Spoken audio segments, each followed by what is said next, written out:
Olá, estudante do curso de Secretaria Escolar, tudo bem? Na nossa disciplina Escola, Trabalho e Sociedade, uma abordagem sociológica, iremos hoje trabalhar o segundo módulo, a segunda competência, abordando as perspectivas de educação para o Emile Durkheim, John Dewey e a teoria do capital humano. Vamos começar a nossa abordagem? Na perspectiva do Emile Durkheim sobre educação, observamos que ele considerava a sociedade como um organismo. Dentro desse sistema, a educação e a escola são fundamentais para a introdução das normas, regras, leis e valores. Nesse sentido, Emile Durkheim procurou abordar a perspectiva da educação sobre um viés sociológico, tanto que ele é considerado o pai da sociologia da educação. Mas o que era educação e que tipo de educação deveria ser realizada na sociedade pós-industrial para o pensador Emile Durkheim? Emile Durkheim vai acreditar numa educação realizada de forma sistemática, organizada, racional e através de especialistas, estabelecendo assim a chamada educação tradicional. Vamos ver o que o próprio Emile Durkheim fala sobre o conceito de educação. Para Durkheim, a educação é uma ação exercida pelas gerações adultas sobre as gerações que não se encontram ainda preparadas para a vida social. Tem por objetivo suscitar e desenvolver na criança certo número de estados físicos, intelectuais e morais, reclamados pela sociedade política no seu conjunto e pelo meio especial a que a criança particularmente se destine. Ou seja, para Emile Durkheim, a educação é algo realizado através de um especialista, um adulto, que introduz normas, valores e conteúdos às crianças, às gerações futuras. Dentro dessa perspectiva, a educação tem um papel normatizador, socializador, e o próprio Durkheim observava isso. Ela é diferente e aborda diferentes necessidades de cada sociedade. Então, para cada tipo de sociedade, um tipo de educação diferente. Essa ação socializadora, normatizadora da educação era fundamental na teoria sociológica do Emile Durkheim, principalmente em seu conceito de fato social. Para Durkheim, a sociedade deveria ser um corpo organizado. Caberia então à escola e à educação a organização e a melhoria desse corpo social, certo? Contudo, o próprio Emile Durkheim, ele não identifica ou não quer identificar as divisões de classe estabelecidas na sociedade.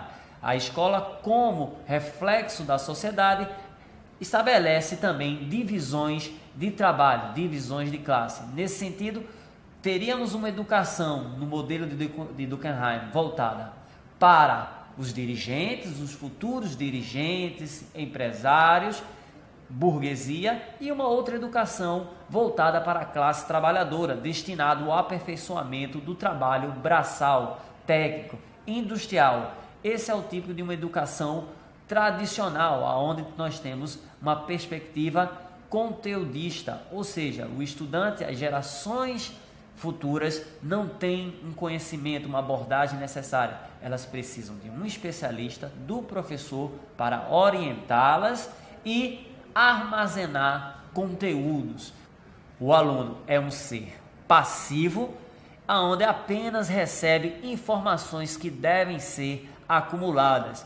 A chamada educação bancária ou tradicional.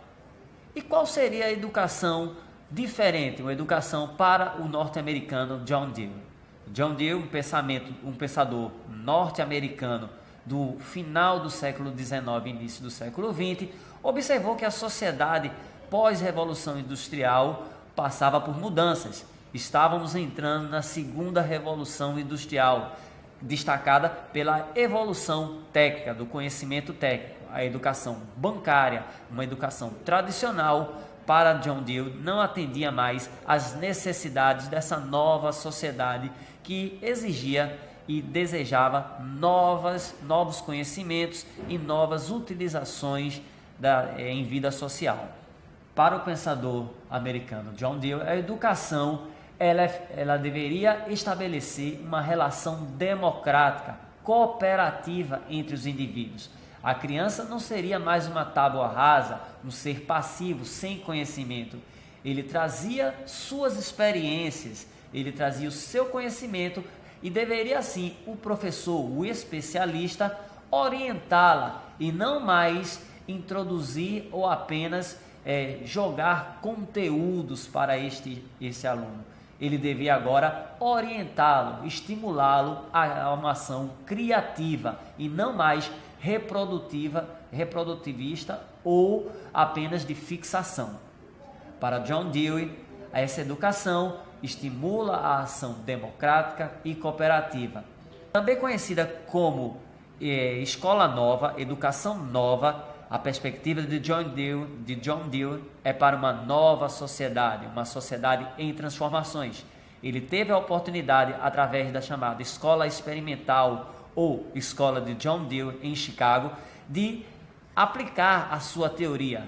As crianças aprendiam a ler, escrever e cálculos matemáticos se aprendia fazendo, ou seja, através da construção de uma granja, aprendia-se cálculos matemáticos, receitas de bolo, aprendia-se inglês, português, literatura. Crianças mais velhas, através de debates e na construção coletiva, construíam seu conhecimento. Essa era a nova perspectiva de educação para o americano John Dewey. No Brasil, a influência do pensador John Dewey e da Escola Nova vai se refletir através de Anísio Teixeira, que com o Manifesto dos Pioneiros da Educação de 1932, propõe um novo modelo de educação para a sociedade brasileira, que acabava de sair da Primeira República, da República das Oligarquias, e entrar, através de 1930, no período da Era Vargas, estimulando assim uma burguesia e a industrialização. A terceira perspectiva de educação é a perspectiva segundo a teoria do capital humano. Essa teoria surge no após a Segunda Guerra, 1945, onde os estados, percebendo o fracasso do liberalismo econômico, estabelecem uma nova forma de organização, o chamado Estado de Bem-Estar Social, onde cada governo deve contribuir, deve apoiar o cidadão, estabelecendo segurança previdenciária, saúde, e a educação entra como um fator de desenvolvimento da própria economia e do nivelamento das desigualdades sociais. Segundo a teoria do capital humano, o investimento em educação feito pelo Estado atingia níveis macro e micro. Como assim? Macro iria estimular o desenvolvimento econômico do país. Quanto mais trabalhadores capacitados, mais haveria o aumento da produção, uma produção especializada e, consequentemente, a economia iria se desenvolver. Países de terceiro mundo iriam, através da educação, ampliar seu horizonte econômico e, lentamente, gradualmente, atingir os níveis de desenvolvimento necessários. Ao nível micro, estabelecia que o investimento em educação fazia com que o indivíduo assumisse cargos melhores perspectivas de emprego e de renda. Essa é a teoria do capital humano. Contudo, a teoria do capital humano não leva em consideração as desigualdades sociais. O aumento da escolaridade não necessariamente gera uma maior distribuição de riqueza. Hoje, na América Latina e em países como a Espanha, temos uma das gerações mais bem formadas, sem haver uma grande distribuição de renda. A distribuição de renda não foi realizada. Os donos dos meios de produção permanecem com o capital e os que não possuem os meios de produção permanecem sem esse capital. Ou seja, o investimento em educação não necessariamente leva a uma distribuição de renda. Após observar essas três perspectivas de educação, ficamos a nos perguntar: Esse tipo de educação promovia uma mudança da sociedade burguesa capitalista ou a sua manutenção? Esses três pensadores queriam realmente uma manutenção da ordem capitalista ou a sua transformação? Esses três modelos de educação trabalhados são modelos burgueses, modelos liberais de educação, que não visam a mudança no sistema social, e sim a sua ordem e manutenção. Dessa forma, também são conhecidas como modelo liberal de educação, ok? Finalizamos assim essa competência. Espero que você tenha compreendido e nos veremos na próxima competência.